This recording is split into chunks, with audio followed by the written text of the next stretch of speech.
నమస్తే, welcome to ఏటీ pulse. ఏంటంటే ఉగ్రవాద మూకలు కాశ్మీర్ను అతలాకుతలం చేస్తూ అమాయకులను చంపుతూ నేరుగా ఆర్మీ వాళ్ళని చంపే ప్రయత్నాలు చేస్తూ ఆర్మీ వాళ్ళని చంపినటువంటి దాఖలాలు ఉన్నాయి. బాంబులు బ్లాస్టింగ్ చేసి ఆర్మీ వ్యాన్లను పేల్చినటువంటివి ఉన్నాయి దాఖలాలు. ఎవరు ఆర్మీ వాళ్ళు? మన దేశస్తులే కదా, మన దగ్గర జన్మించిన వాళ్ళే కదా. భారతదేశం అంటే సంపూర్ణమైన అభిమానం నరాన జీర్ణించుకున్న వాళ్ళే ఆర్మీ వాళ్ళు, సైనికులు. వాళ్ళని మట్టుబెట్టుడు, అమాయకమైన ప్రజలను మట్టుబెట్టుడు ఎన్ని రోజులు భరించాలి? భూదేవికి ఎంత ఓపిక ఉందో ప్రపంచంలో భారతదేశానికి అంత ఓపిక ఉంది. కానీ అలాంటి ఓపికన్న భూమాత ఆగ్రహించితే భూకంపాలు ఎట్లొస్తాయో మన దేశానికి కూడా అలాగే వస్తుంది. మనల్ని పట్టి పీడిస్తున్నటువంటి దుర్మార్గమైన దేశం ఏదంటే పాకిస్తాన్. వేరే దేశం లేదు మనకు, వేరే ఏ దేశం మీద మన కోపం లేదు. మన ఉన్నతిని భరించలేనటువంటి దేశం. ఏ సమయంలో ఏం చేయాలి, ఉగ్రవాదంతో ఎవరిని చంపాలి, దుష్ట శక్తులు దుష్ట పన్నాగాలు పన్నేది పాకిస్తాన్. అందుకే మనకు బద్ధశత్రువు పాకిస్తాన్. ప్రపంచంలో మనకి ఏ దేశం శత్రువు కాదు. అలాంటి మన ఓపికను పరీక్షిస్తూ 2025 ఏప్రిల్ 22న పహల్గామ్లో జరిగిన ఉగ్రదాడికి ప్రతీకారంగా భారత్ ఆపరేషన్ సింధూర్ చేపట్టి నేటితో ఏడాది పూర్తయింది. వాళ్ళతో ఏం సాధించిందంటారు? దొంగచాటుగా వచ్చి మమ్మల్ని చంపిండ్రంటారు. ఒరే దుర్మార్గులారా, మీరు చేసిన ఎన్నో వాటిల్లో పహల్గామ్లో జరిగింది అత్యంత దారుణమైనటువంటిది. అక్కడ ఉన్నటువంటి ప్రకృతి అందాలను చూడ్డానికి వచ్చినటువంటి పర్యాటకులను మీ మతం ఏంది అని అడిగి చంపినవురా నువ్వు? ఉగ్రవాదులారా, మతం పేరు అడిగి కొన్ని సందర్భాల్లో నిర్ధారణ చేసుకొని వీడు చెప్పిన మతం అవునా కాదా నిర్ధారణ చేసుకొని చంపారు. వాళ్ళు ఏమన్నారా నిన్ను? ఏం చేసిర్రా మీ దేశాన్ని?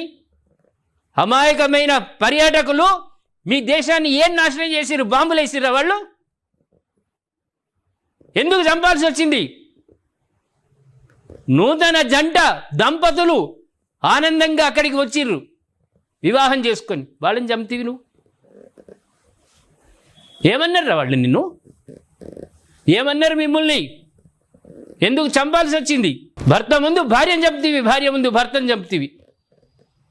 ఆనందంగా ఉన్నటువంటి కుటుంబాన్ని కబిలిస్తీవి నువ్వు. ఏమన్నారు నిన్ను? ఏం చేసిర్రు?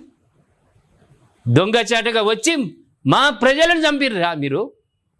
ఇవాళకి ఏడాది, మీకు ఏడాది దినం మేము స్మరించుకునేటువంటి రోజు. అమాయక ప్రజల్ని చంపిర్రని మేము స్మరించుకుంటున్నాం. మీకు అది ఏడాది దినం. అది మిమ్మల్ని కూడా చంపినాం. ఒక్కొక్కడు అంటాడు ఏం సాధించారు మీరు, రాత్రిపూట ఉగ్రవాదులను చంపారు. అదేరా, అదే మా భారతదేశం గొప్పతనం. ఎవరిని చంపానో వాడినే చంపినాం. మీరేం చేసిర్రా? అమాయకులను చంపుతున్నారా మీరు? దరిద్ర దేశం పాకిస్తాన్ మండుతున్నది. ప్రతి భారతీయుడు మండుతారు. మీ దేశం అంటేనే తూ అని ఉంచుతారు. ఇంకా ఇక్కడ కొందరు సపోర్ట్ ఇచ్చేటటువంటి దుర్మార్గులు మీ పాకిస్తాన్కు. ఒక్కసారి మనం ఆ బాధాకరమైనటువంటి చరిత్ర ఒకసారి పునరావృతం చేసుకుందాం. యావత్ దేశం కన్నీళ్లు పెట్టుకున్న సమయం 2025 ఏప్రిల్ 22న పహల్గామ్లో జరిగిన ఉగ్రదాడిలో 26 మంది పౌరులు, ప్రధానంగా పర్యాటకులు ప్రాణాలు కోల్పోయారు. పచ్చటి కాశ్మీర్ అది, అందానికి ఆనందానికి నిలయం అది. అటువంటి కాశ్మీర్, పచ్చటి కాశ్మీర్లో రక్తం చిందించిర్రా మీరు. ఎర్రటి నెత్తుడితో తడవడంతో ప్రతి భారతీయుడి గుండె మండిపోయింది. ఈ ఉగ్రదాడికి ప్రతిస్పందనగా రియాక్షన్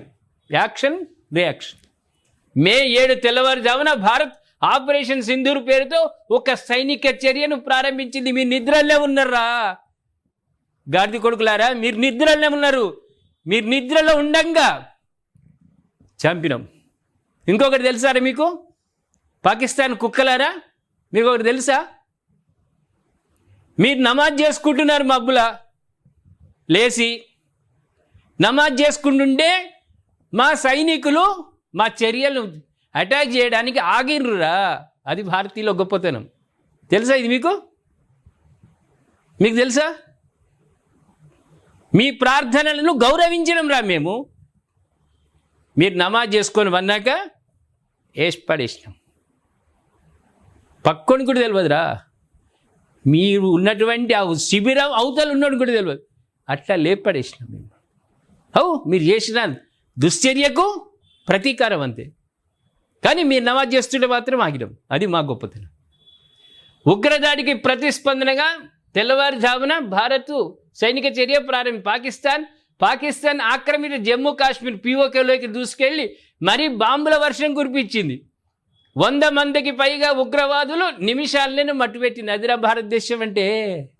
మేము లంచుకుంటే మీ పాకిస్తాన్ 5 మినిట్స్, ఓన్లీ 5 మినిట్స్ చాలు.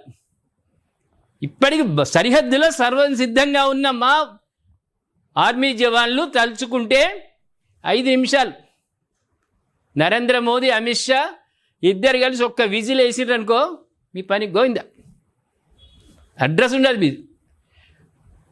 ఉగ్రవాదాన్ని పెంచి పోషిస్తున్న పాకిస్తాన్ చావు దెబ్బ కొట్టింది పాకిస్తాన్ను భారత్ సైన్యం. అయితే భారత్ ఆపరేషన్ సింధూర్ చేపట్టి నేటితో ఏడాది పూర్తయింది. మీకు దినాలు రా, మీకు సంవత్సరీకం. మా దాంట్లో ఏమంటారు, చచ్చిపోయిన వాళ్ళకి ఏడాది నాడు సంవత్సరీకం చేస్తారు, లేకుంటే పెద్దల్లో కలుపుతారు, పెద్దలకు బియ్యాలు ఇచ్చి కలుపుతారు. అదిరా మీది. అది మేము చేస్తున్నాం. మిమ్మల్ని పెద్దల్లో కలిపేసినాం. పెద్దలంటే మా పెద్ద మనుషులకు కాదురా, మీరు దుర్మార్గమైన ఉగ్రవాదులు, సీనియర్ ఉగ్రవాదులు ఉంటారు కదరా, వాళ్ళ దగ్గరికి వేరు మీరు. అది ఏం చేసినాం మనం? టెర్రర్ లాంచ్ ప్యాడ్ల ధ్వంసం. ఎవడన్నా ఏం చేసిర్రు అంటే మేము ఏం చేసినామని చెప్తున్నాం. లష్కరే తైబా, జైషే మహమ్మద్, హిజ్బుల్ ముజాహిద్దీన్లకు అనుబంధంగా ఉన్న 9 కీలకమైన ఉగ్రవాద స్థావరాలను భారతదేశం విజయవంతంగా ధ్వంసం చేసింది. అదేవిధంగా పాకిస్తాన్ ప్రధాన భూభాగంలోకి లోతైన దాడులు, లోపటి కూడా చొచ్చుకొచ్చినాం రా మేము. మీరేం చేసిర్రా మా మీదికి దాడులు చేస్తుంటే? ఆపరేషన్ సింధూర్ పాకిస్తాన్ ప్రధాన భూభాగంలోని లోతట్టు ప్రాంతాలు, ముఖ్యంగా ఒకప్పుడు అభేద్యమైన అంటే ఎవరికి కూడా రావడానికి వీల్లేనటువంటి ప్రదేశాలు అవి. అక్కడ ఉన్న పాకిస్తాన్ అని కూడా తెలియదురా. అనుక్షిపణి ఎక్కడుందో వాడి అక్కడ ఉండే గూర్ఖా ఉంటాడు కదా, వాచ్మెన్ ఉంటుంది కదా, వాడిని కూడా తెలియదు. కానీ మాకు తెలిసి వేసినాం అక్కడ బాంబు. తర్వాత అమెరికా వాళ్ళు ఉరుకొచ్చి అది ఎంత కాకుండా దాన్ని ఆపిరా, లేకుంటే మీ ఎప్పుడో ఢమాల్ మీ పని. అవేద్యమైనదిగా భావించిన పంజాబ్ ప్రావిన్స్, బావల్పూర్ వంటి వ్యూహాత్మక ప్రాంతాలను లక్ష్యంగా చేసుకోవడం ద్వారా సాంప్రదాయ పద్ధతులను బద్దలు కొట్టింది. ఇలా చేయడం ద్వారా భారతదేశం ఉగ్రవాదులు వారికి మద్దతు ఇచ్చే దేశాల మధ్య ఉన్న పాత భేదాన్ని పక్కన పెట్టి ఇద్దరిని చట్టబద్ధమైన లక్ష్యాలుగా పరిగణించింది. ఒరే మీరు పాకిస్తాన్ కుక్కలారా, ఒక్కడి గ్రహించండి. మీ దేశంలో మీకు తెలియని మాకు తెలుసురా. మీ దేశంలో ఎక్కడ ఏముందో మీకు తెలియకున్నా మాకు తెలుసు. మేము తలుచుకుంటే బట్ మీ పని గోవిందా. Red line బాధన్నట. ఈ ప్రతిస్పందన భారతదేశ వ్యూహంలో ఒక సిద్ధాంతపరమైన మార్పును సూచించింది. ప్రభుత్వ ప్రేరేపిత ఉగ్రవాదానికి ఇకపై లక్షిత బహిరంగ అనుపాత ప్రతీకారంగా ఉంటుందని స్పష్టం చేసింది. ఆపరేషన్ సింధూర్ పాకిస్తాన్ ఇకపై విస్మరించలేని ఒక కొత్త రెడ్ లైన్ సృష్టించుకుంది. మేము యుద్ధం చేస్తే, యుద్ధానికి సన్నద్ధంగా మేము అవుతుంటే నువ్వు ఏమన్నావురా, ప్రగల్భాలు పలికినావు, మీసం దువ్వినావు, తొడగొట్టినావు, మేము రెడీ అన్నావు. మేము మొదలుపెట్టినాక 2 రోజులకి ఏమైందిరా, నువ్వు ఎడిపోయినావురా. ఎవని కాళ్ళు పట్టుకున్నావు పోయి? మీ దేశ ప్రధాని ఎవని కాళ్ళు పట్టుకున్నాడు పోయి? మన బూట్లు నాకిండు.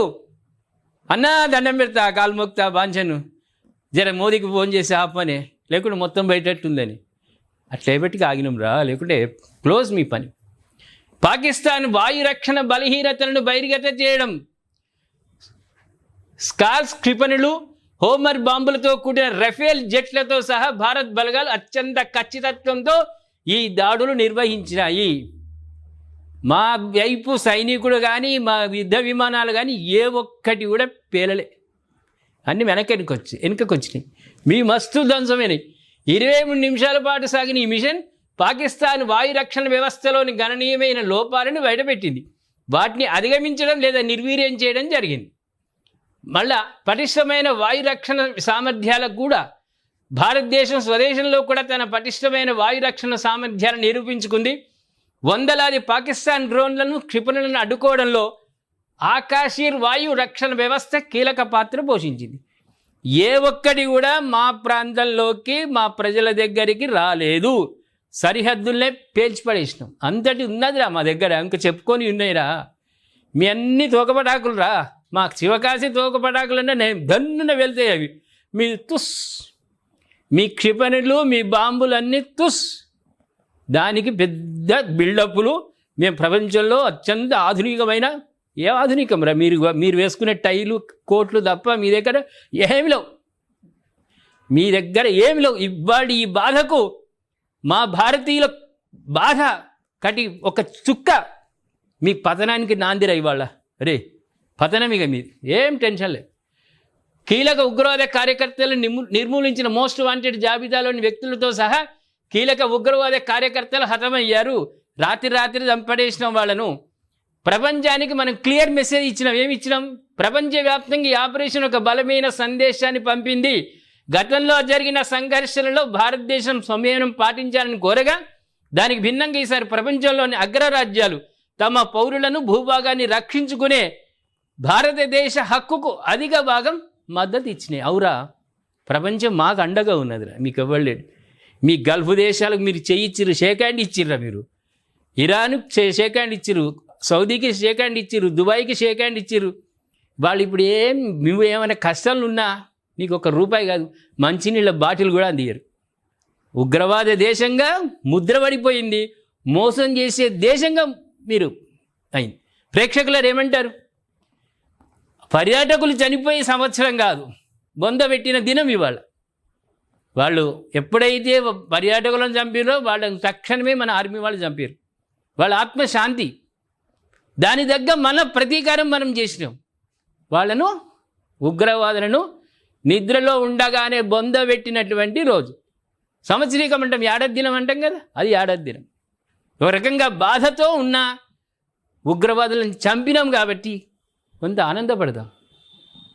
దయచేసి మీరు కామెంట్ రూపంలో బాధాతత్వ హృదయం వాళ్ళకి సంతాపం తెలియజేస్తూ, ఉగ్రవాదులను బొందబెట్టినాం కాబట్టి ఇక త్వరలోనే పాకిస్తాన్ను కూడా మనం బొందబెట్టే పరిస్థితులు దగ్గరలో ఉన్నాయని చెప్తూ కామెంట్ రూపంలో తెలియజేయండి.